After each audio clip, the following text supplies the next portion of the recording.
ലച്ചു അടുക്കളയിൽ ചെന്നപ്പോൾ പുറംതിരിഞ്ഞു നിൽക്കുന്ന അനന്തനെയാണ് കണ്ടത്. തിരിഞ്ഞു നിൽക്കുകയാണവൻ. ഒരു ബ്ലാക്ക് ഷർട്ടും കാവി കൈലിയുമാണ് വേഷം. തോളിൽ കൂടി ഒരു തോർത്തിട്ടിട്ടുണ്ട്. അനന്ത, ദേ ഇതാരാ വന്നിരിക്കുന്നത് നോക്കിക്കേ. കാശി പറഞ്ഞതും അനന്തൻ തിരിഞ്ഞവളെ നോക്കി. ഓ, ഇവളായിരുന്നോ ഭാഗ്യമില്ലാത്ത ഭാഗ്യലക്ഷ്മി?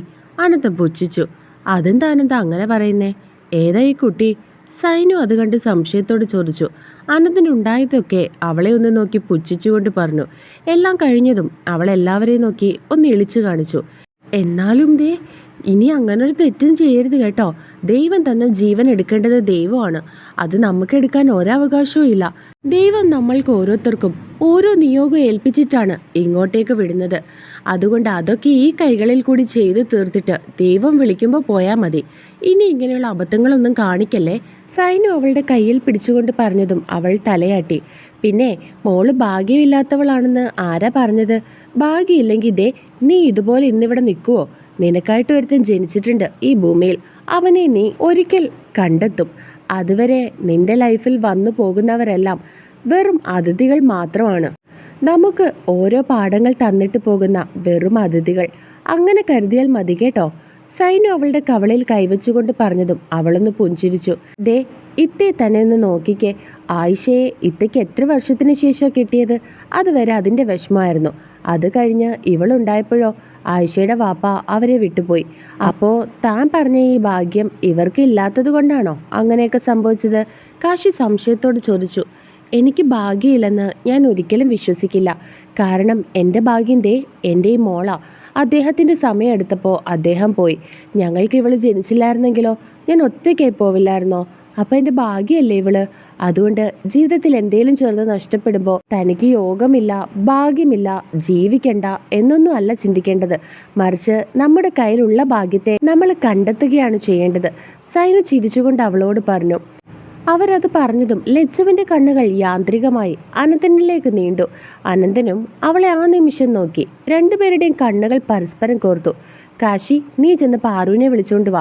നമ്മളിവിടെ സന്തോഷത്തോടെ സംസാരിക്കുമ്പോൾ കൊച്ചിനെ മാത്രം അവിടെ പഠിക്കാൻ ഇരുത്തണ്ട. അവൾ വൈകിട്ട് പഠിച്ചോളും. അവർ പറഞ്ഞതും കാശി ചിരിച്ചുകൊണ്ട് അവളെ വിളിക്കാൻ പോയി. കേട്ടാണ് ലച്ചുവും അനന്തനും കണ്ണുകൾ പിൻവലിച്ചത്. കാശി റൂമിൽ ചെന്നപ്പോൾ അവളൊരു ബുക്ക് നെഞ്ചോട് ചേർത്ത് പിടിച്ച് കണ്ണടച്ച് കിടക്കുകയാണ്. ഒരു പാൻറ്റും ബനിയനുമാണ് അവളുടെ വേഷം. അവൻ അവളുടെ അടുത്തേക്ക് ചെന്നിരുന്നു. അവളുടെ കയ്യിൽ പിടിച്ചിരുന്ന ബുക്ക് പതിയെ എടുത്തു മാറ്റി. അവളൊന്ന് ചിണുങ്ങിക്കൊണ്ട് തിരിഞ്ഞു കിടന്നു. പാറു. അവൻ അവളുടെ അടുത്തേക്ക് കിടന്ന് അവളുടെ കവളിൽ കവൾ ചേർത്തുകൊണ്ട് വിളിച്ചു. അവൾ ഉറക്കത്തിൽ എന്ന പോലെ ഒന്ന് മൂളി. വാ, ദേ അവിടെ എല്ലാവരും ഉണ്ട്. പഠിക്കാൻ ഇരുത്തിയിട്ട് പോയിട്ട് ഇവിടെ കിടന്ന് ഉറങ്ങുവാണോ എൻ്റെ കുഞ്ഞ്? അവൻ അവളുടെ മുടികളെ ഒന്ന് മാടി ഒതുക്കിക്കൊണ്ട് ചോദിച്ചു. കാശിയേട്ടാ, എനിക്ക് ഉറക്കം വരുന്നു. അവൾ ചിണുങ്ങി പറഞ്ഞുകൊണ്ട് തിരിഞ്ഞവനെ ചുറ്റിപ്പിടിച്ചു. നമുക്ക് ഫുഡൊക്കെ കഴിച്ചിട്ട് പിന്നെ കിടന്നുറങ്ങാം. ഇപ്പം എഴുന്നേറ്റ് വാ. വേണ്ട പ്ലീസ് കാശിയേട്ടാ, ഞാനൊന്ന് ഉറങ്ങിക്കോട്ടെ പ്ലീസ്. അവൾ കൊഞ്ചിക്കൊണ്ട് പറഞ്ഞതും അവന് പിന്നെ ഒന്നും പറയാൻ തോന്നിയില്ല. അവൻ അവളുടെ നെറ്റിയിലൊന്ന് മുത്തി. അവനെ ചുറ്റിപ്പിടിച്ചിരിക്കുന്ന അവളുടെ കൈകളെ വിടിയിച്ചുകൊണ്ട് അവളുടെ കവളിൽ ഒന്നുകൂടി അവൻ ചുണ്ടുകൾ ചേർത്തു. അവൻ്റെ ചുണ്ടുകൾ പതിഞ്ഞതും അവളൊന്ന് ചിണുങ്ങിക്കൊണ്ട് വീണ്ടും കിടന്നു. അവനവളെ ശല്യം ചെയ്യാൻ നിൽക്കാതെ അടുക്കളയിലേക്ക് നടന്നു. പാറു എവിടെടാ?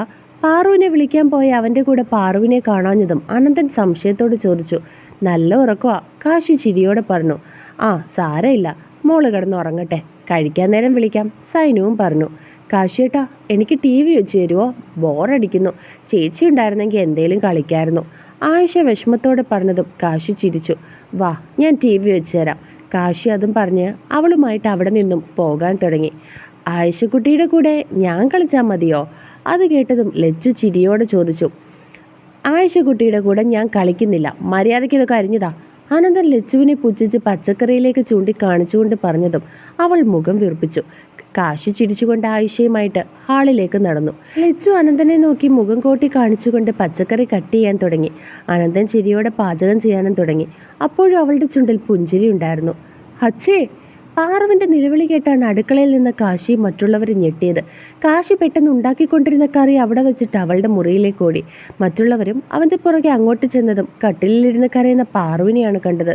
പാറു, എന്താടാ? കാശി അവളുടെ അടുത്തേക്ക് ചെന്നിരുന്ന് അവളുടെ താടിത്തുമ്പിൽ പിടിച്ച് ഉയർത്തിക്കൊണ്ട് ചോദിച്ചു. കാശിയേട്ടാ, അച്ഛ വന്നു. അവൾ കരഞ്ഞു പറഞ്ഞുകൊണ്ട് അവൻ്റെ നെഞ്ചിലേക്ക് ചാഞ്ഞു. അവൾ സ്വപ്നം കണ്ടതാണെന്ന് എല്ലാവർക്കും മനസ്സിലായി. അവർ കാശിയും പാറുവിനെയും ഒറ്റയ്ക്ക് വിട്ടിട്ട് അടുക്കളയിലേക്ക് നടന്നു. എന്താ കുഞ്ഞാ, എന്താ അച്ഛൻ പറഞ്ഞത്? തൻ്റെ നെഞ്ചിൽ മുഖം അമർത്തി കരയുന്ന അവളുടെ കുഞ്ഞു മുഖം അവൻ്റെ കൈകളിലെടുത്ത് അവളുടെ കണ്ണുനീർ തുടച്ചു കൊടുത്തുകൊണ്ട് അവൻ ചോദിച്ചു. അച്ഛൻ സ്വപ്നത്തിൽ വന്നു കാശിയേട്ടാ. എന്നിട്ട് എന്നെ വിളിച്ചു. ഞാൻ അച്ഛൻ്റെ അടുത്തേക്ക് പോയപ്പോൾ അച്ഛൻ എന്നെ കെട്ടിപ്പിടിച്ചു, ഇറുക്കി കെട്ടിപ്പിടിച്ചു. എന്നിട്ട് എനിക്ക് കുറേ ഉമ്മ തന്നു. എന്നിട്ട് എന്നോട് പറഞ്ഞു, കാശിയേട്ടൻ്റെ കൂടെ സന്തോഷമായിട്ടിരിക്കണം, വിഷമിക്കരുത്. അച്ഛയ്ക്കും അമ്മയ്ക്കും ഞാൻ ഹാപ്പി ആയിട്ടിരിക്കുന്നതാണ് ഇഷ്ടം. പിന്നെ കാശിയേട്ടൻ പറയുന്നതൊക്കെ കേൾക്കണം, കുറുമ്പ് കാണിക്കരുത്. അങ്ങനെ ഒരുപാട് പറഞ്ഞു. എന്നിട്ട് മോൾ അച്ഛയോടൊന്നും സംസാരിച്ചില്ലേ? ഞാൻ പറഞ്ഞു കാശിയേട്ടൻ എന്നെ വിവാഹം കഴിച്ചെന്ന്. ഞാനിപ്പോൾ കാശിയേട്ടൻ്റെ ഭാര്യയാണെന്ന് പറഞ്ഞു. അപ്പോൾ അച്ഛൻ പറഞ്ഞു അവർ കണ്ടെന്ന്, അവർ നമ്മളെ അനുഗ്രഹിച്ചെന്ന് പറഞ്ഞു കാശിയേട്ടാ.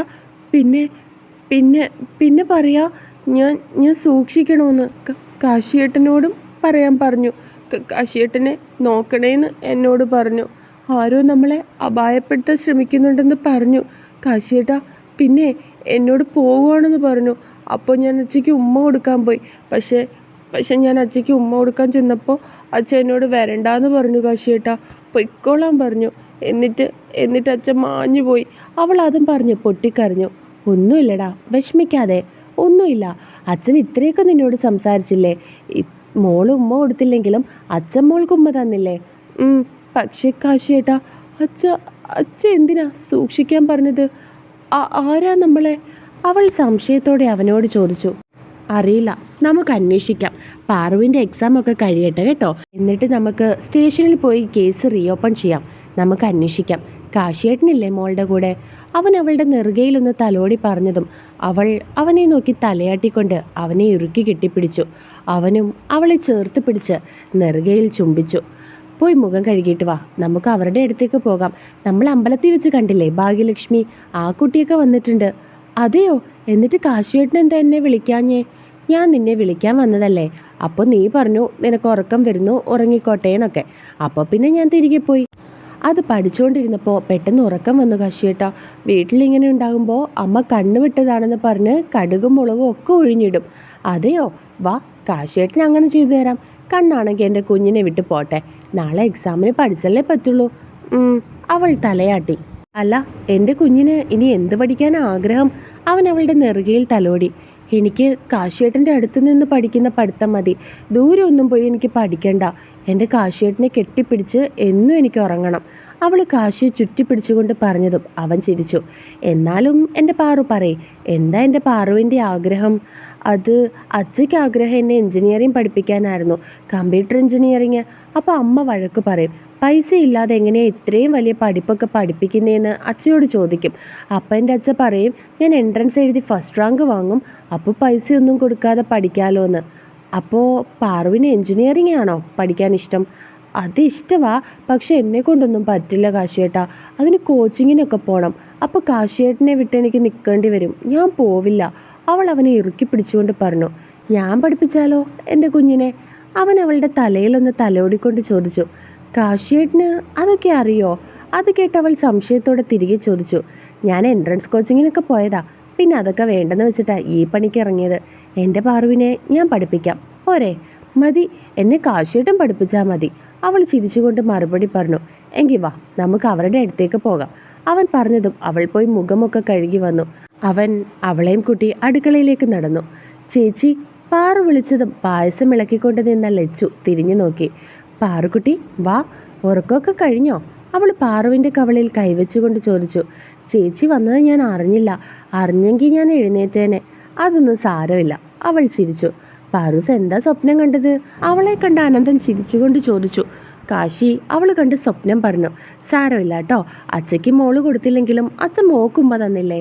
അച്ഛൻ ഇനിയും വരും സ്വപ്നത്തിൽ. അപ്പോൾ നമുക്ക് ഉമ്മ കൊടുക്കാം കേട്ടോ. അനന്തൻ അവളെ സമാധാനിപ്പിച്ച് പറഞ്ഞതും അവൾ തലയാട്ടി. കറികളൊക്കെ റെഡിയായതും അവരെല്ലാവർക്കും ആഹാരം വിളമ്പി. അനന്തൻ്റെ കണ്ണുകൾ ആ വീട്ടിലെ ആളിനെ പോലെ എല്ലാം എടുക്കുകയും വിളമ്പുകയും ചെയ്യുന്ന ലച്ചുവിലേക്ക് നീണ്ടു. ഏതോ നിമിഷത്തിൽ അവനെ നോക്കിയ ലച്ചു കാണുന്നത് തന്നെ ഇമചിമ്മാതെ നോക്കുന്ന അനന്തനെയാണ്. അവളുടെ മുഖത്ത് നാണമോ സന്തോഷമോ അങ്ങനെ എന്തൊക്കെയോ തെളിഞ്ഞു.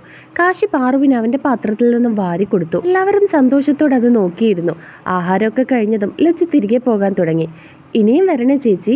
പാറു അവളെ ഓർമ്മിപ്പിച്ചതും അവൾ ചിരിച്ചു. അവൾ എല്ലാവരെയും നോക്കി യാത്ര പറഞ്ഞ് പിരിഞ്ഞു. അവളുടെ കണ്ണുകൾ അനന്തനിലേക്ക് നീണ്ടു. കണ്ണുകൾ കൊണ്ട് അവരും യാത്ര പറഞ്ഞു. അനന്തേട്ടാ, ധൈര്യമായിട്ട് കെട്ടിക്കോ, ഞാനുണ്ട് വിളക്ക് കൊടുക്കാൻ. പാറു അവൻ്റെ അടുത്തേക്ക് ചേർന്ന് നിന്ന് ചിരിച്ചുകൊണ്ട് പറഞ്ഞതും അനന്തൻ ഞെട്ടി അവളെ നോക്കി. അവൾ കണ്ണുകൾ ചിമ്മി കാണിച്ചു. രാത്രിയിൽ പാറു വാ, നമുക്ക് ആഹാരം കഴിക്കാം. പുസ്തകത്തോട് ഗുസ്തിയും പിടിച്ചുകൊണ്ട് തലയിൽ താങ്ങിയിരിക്കുന്ന അവളുടെ അടുത്തേക്ക് വന്നുകൊണ്ട് കാശി വിളിച്ചു. കാശിയേട്ടാ, എനിക്കിതൊന്നും മനസ്സിലാവുന്നില്ല, വട്ട് പിടിക്കുക. അവൾ ദയനീയമായി അവനെ നോക്കി പറഞ്ഞു. നീ ഈ ടെൻഷൻ അടിച്ച് വാരി വലിച്ച് പഠിക്കുന്നത് കൊണ്ടാണ് ഒന്നും മനസ്സിലാവാത്തത്. വാ, ആഹാരം കഴിച്ചിട്ട് കാശിയേട്ടൻ പഠിപ്പിക്കാം. എനിക്ക് ചോറ് വേണ്ട കാശിയേട്ടാ, കഴിക്കാൻ തോന്നുന്നില്ല. അതൊന്നും പറഞ്ഞാൽ പറ്റില്ല, പട്ടിണി കിടക്കാൻ ഞാൻ സമ്മതിക്കില്ല. വന്നേ. അവൻ അവളുടെ കയ്യിൽ പിടിച്ച് വലിച്ചുകൊണ്ട് പറഞ്ഞു. കാശിയേട്ടാ, അവൾ അവനെ നോക്കി ചിണുങ്ങി. പാറുദേ, എന്നെ ദേഷ്യം പിടിപ്പിക്കരുത് കേട്ടല്ലോ. വന്നേ, വന്ന് കഴിക്ക്. എനിക്ക് വേണ്ടെന്ന് പറഞ്ഞില്ലേ? അവൾ കുറച്ച് ദേഷ്യത്തോടെ പറഞ്ഞു. പാറു, വന്ന് ആഹാരം കഴിക്കാനാ പറഞ്ഞേ. എനിക്ക് വേണ്ട കാശിയേട്ടാ, പിന്നെ എന്തിനാ നിർബന്ധിക്കുന്നേ? എന്താടാ ഇവിടെ? കാശിയുടെ ഉച്ചത്തിലുള്ള സംസാരം കേട്ടുകൊണ്ട് വന്ന അനന്തൻ ചോദിച്ചു. അവൾക്ക് കഴിക്കാനൊന്നും വേണ്ടെന്ന് പോലും, പട്ടിണി കിടക്കാനിരിക്കുക. കാശി ദേഷ്യത്തോടെ പറഞ്ഞതും പാറു ചുണ്ടുകൾ ചുളുക്കിക്കൊണ്ട് അനന്തനെ നോക്കി. അതിന് നീ എന്തിനെങ്ങനെ ഒച്ച വെക്കുന്നത്? അവൾ കഴിച്ചോളും. പാറുമോള് വാ, അനന്തേട്ടൻ വിളമ്പിത്തരാം. എനിക്ക് വേണ്ട ഏട്ടാ, അവൾ ദയനീയമായി പറഞ്ഞു. പാറുദേ, പട്ടിണി കിടക്കാനാണെ നീ ഇന്ന് ഒറ്റയ്ക്ക് കിടക്കേണ്ടി വരും കേട്ടല്ലോ. കാശി വീണ്ടും ദേഷ്യപ്പെട്ടു. കാശി, നീ പോയി വിളമ്പിക്കേ, ഞാൻ വിളിച്ചോണ്ട് വരാം അവളെ. അനന്തം പറഞ്ഞതും കാശി അവളെ ഒന്ന് ദേഷ്യത്തോടെ നോക്കിയിട്ട് പുറത്തേക്കിറങ്ങി. മോള് വാ, ഏട്ടനല്ലേ വിളിക്കുന്നേ? എനിക്ക് വേണ്ടത്തോണ്ട് അനന്തേട്ടാ, സത്യം എനിക്ക് വയ്യ, വിശക്കുന്നില്ല. എന്താ, മോക്ക് പനിയാണോ? അവൻ അവളുടെ മുഖത്തും കഴുത്തിലും കൈവച്ചുകൊണ്ട് ചോദിച്ചു. കുഴപ്പമൊന്നുമില്ലല്ലോ. പിന്നെന്താ പറ്റിയേ? വയറ് വേദനിക്കുക. ഓ, അത്രേ ഉള്ളോ? അത് സാരമില്ല, അനന്തേട്ടൻ പോയി ഡയറി മിൽക്ക് വാങ്ങിയിട്ട് വരാം. അത് കഴിക്കുമ്പോൾ പാറുമോളുടെ എല്ലാ വയറുവേദനയും പമ്പ കിടക്കും. അവൻ ചിരിച്ചുകൊണ്ട് പറഞ്ഞതും അവൾ തലയാട്ടി. എങ്കിൽ മോള് വന്ന് കുറച്ചു നേരം ഹാളിലിരിക്കെ, വാ. വേണ്ട, കാശിയേട്ടൻ എന്നോട് ദേഷ്യപ്പെടും. അത് മോള് ആഹാരം വേണ്ടെന്ന് പറഞ്ഞ് വാശി പിടിച്ചതുകൊണ്ടല്ലേ? അതെനിക്ക് വേദനിക്കുന്നതുകൊണ്ടാ. സാരമില്ല കേട്ടോ, അവനോട് ഞാൻ പറഞ്ഞോളാം. മോള് വാ. ഞാനൊന്നും പഠിച്ചിട്ടില്ല അനന്തേട്ടാ, എനിക്ക് പേടിയാവുന്നു. ഞാൻ തോറ്റുപോവോ? എൻ്റെ പാറുമോള് തോക്കാനോ? ഒരിക്കലും ഇല്ല. നാളത്തെ വിഷയത്തിന് എൻ്റെ മോക്ക് A+ എന്തായാലും ഉണ്ടായിരിക്കും. ഉണ്ടാവുമോ? അവൾ ചുണ്ടുകൾ ചുളുക്കി. പ്രോമിസ്, നാളത്തെ വിഷയത്തിന് എന്തായാലും ഉണ്ടാവും. അനന്തേട്ടനല്ലേ പറയുന്നേ? മോള് വന്ന് ഹാളിലിരിക്കുക. അനന്തേട്ടൻ ദേ പോയി താ വന്നു. അവൻ ചിരിച്ചുകൊണ്ട് പറഞ്ഞതും അവളും ഒന്ന് പുഞ്ചിരിച്ചു.